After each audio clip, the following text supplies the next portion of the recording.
今次咧，我哋要示範彩虹書法裏邊經常都會用到嘅心心啦。心心，我哋經常都會用佢嚟表示好多唔同嘅字形嘅。我哋睇下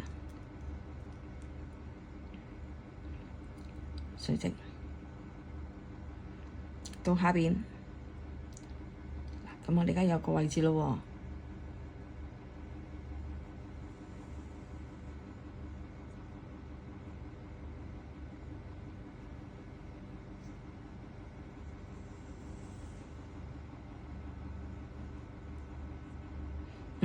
個心心就出咗嚟啦。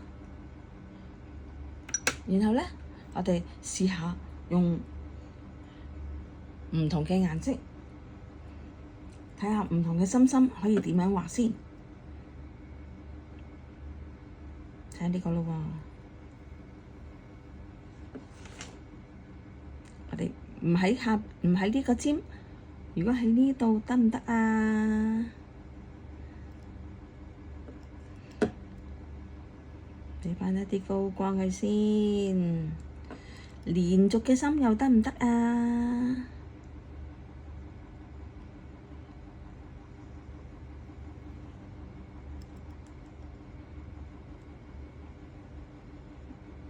加一點，咁又得咗咯喎！你又試下喺隔離呢邊。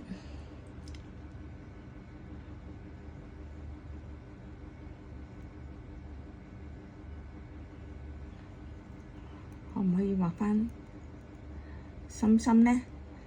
建議同學呢，如果係右腰嘅，用右手叻啲嘅話，我哋就要畫咗左手先，畫完左手先至再畫右手邊，因為左手我哋利用右手嘅叻，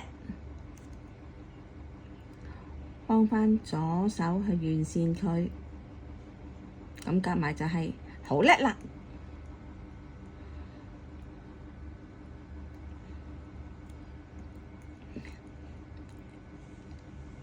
叮叮叮，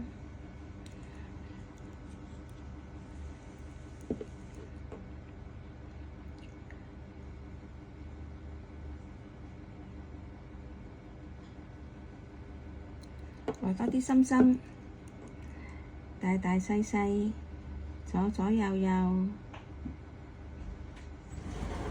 因為仲咁多嚿餸。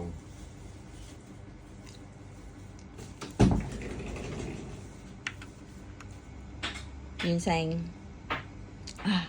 爭啲唔記得，我哋都要利用黑色嘅筆畫返條線條畀佢嘅喎。不過就唔一定要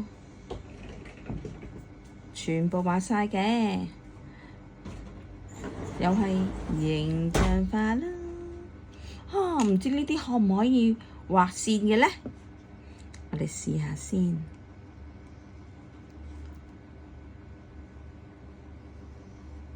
原來我哋畫返個輪廓出嚟，可以更加靚嘅。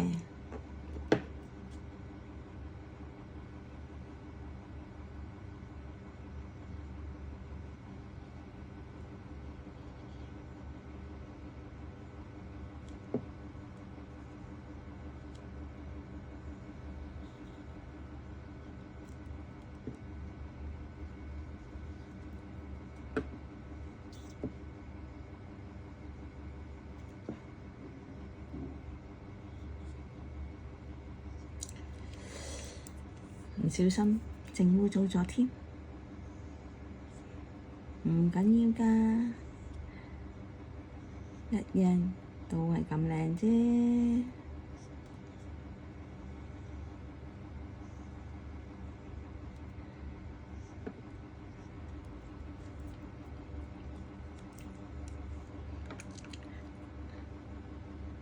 喺呢個時候，我哋喺裏邊加返咁咪得咯。